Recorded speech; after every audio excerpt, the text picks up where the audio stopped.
Kia ora everyone, welcome back to our next edition of Econ Talks. I've decided to wear my pink shirt for Pink Shirt Day. Gareth, I see you haven't quite got the memo there, but that's right. Work on some uniforms for next year, perhaps.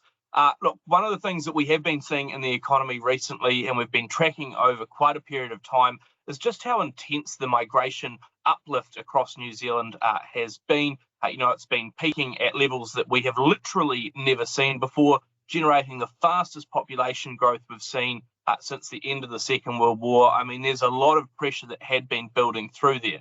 But the last couple of months of data have started to show that migration is turning over. It's peaking and starting to pull back a touch. The latest figures, I think, showing around 111,000 net migration inflow over the last year up until March 2024. So coming back off a peak of just under, I think, 140,000 back at the end of 2023. Part of that is because you're not seeing those same number of arrivals coming through, presumably given how much the labour market is starting to weaken. Is that the trend that's coming through? Yeah, I mean, when you look at work visa approval numbers from Immigration New Zealand, they have eased back about 17% over the last year. We've been waiting for that to start to flow through into arrival numbers, and we are starting to see it now in the last few months coming through. And it makes sense with the unemployment rate having pushed up to 4.3%. There's not as much need for businesses to be looking overseas to sort of fill those labour market gaps that were there previously.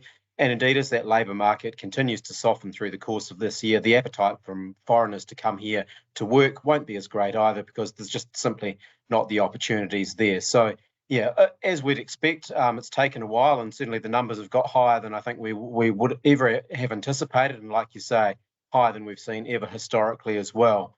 What we're also seeing at the same time over the last few months, and in fact, this is probably driving a bit more of the easing in terms of the net figure, has been high numbers of New Zealanders departing. And, we've all heard the sort of stories about how the grass is greener on the other side of the Tasman, perhaps metaphorically, given they don't get a lot of rain over there. But, higher incomes, lower cost of living, lower housing costs, particularly if you're looking at housing outside the two largest cities of Sydney and Melbourne. So those outflows of Kiwis have been picking up and holding at high levels. Where do you expect them to go to from here? Well, there's a question of if they're going to, stop on that upward trajectory. I think the latest figures suggested around 52,000 New Zealanders on net were leaving the country more than coming in over the last 12 months. That's, again, a record figure of outflow this time rather than inflow.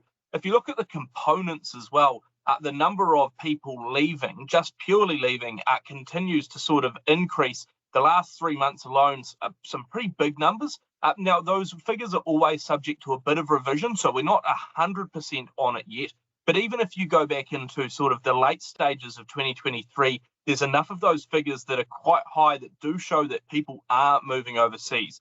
You look at sort of what's happening with them. Around half of those people are going off to Australia. That's not really a long-term OE. That's probably something a little bit more permanent, given that they're, shifting over. You can now get citizenship over there. You can get more support over time. So probably harder to claw those people back. I suspect that really we're likely to see those sort of much higher levels of outflows of Kiwis persist for a while longer, particularly while our economy does look not only weaker, but probably weaker relative to other parts of the world as well. So I'm feeling really that the potential for that loss to continue is quite high, particularly when you look as well at some of those figures that have been coming through, the likes of, you talk about young people in particular. They're the big group I think we're most worried about in terms of that outflow, and we could well see that persist for a while yet. I mean, what's probably most interesting, you look at all of this, is the fact that, job ads are down 25, 30% or so over the last year. That's a pretty big pullback. We're still sort of seeing a little bit of hiring coming through, which suggests that not necessarily everyone is completely not hiring and seeing all those challenges, but presumably over the rest of this year, we'll see net migration come down. What does all of that mean for the Reserve Bank's thinking around interest rates, which, let's be real, that's going to be the big driver of more general economic trends. So how does migration factor into that? Yeah, look, with the demand pressures associated with migration easing, particularly in the housing market, where, of course, we have seen rents pushing up through 2023, most acutely in Auckland, but it has occurred in other parts of the country as well.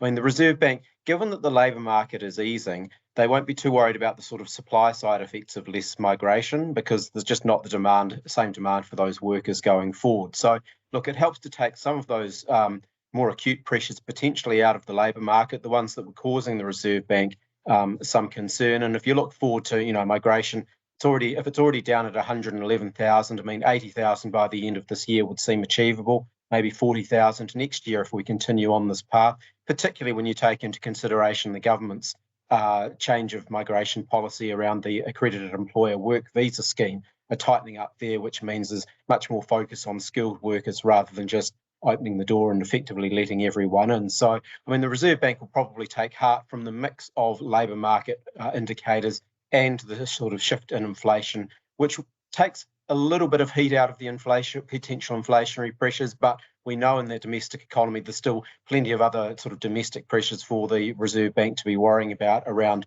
pricing. I don't think migration is necessarily the sort of be-all and end-all of where a monetary policy goes to from here, but it's just a little step in the right direction, I think, probably as far as the Reserve Bank is concerned. Yeah, completely. And I think, given also how those different groups move in terms of migrants into New Zealand, often going to urban areas, the loss of New Zealanders generally being felt a bit more evenly across the country, also means some very different outcomes depending on where you are in New Zealand. We'll assess all of that, how migration trends next, and what it means for the wider economy on one of our future editions of Econ Talks.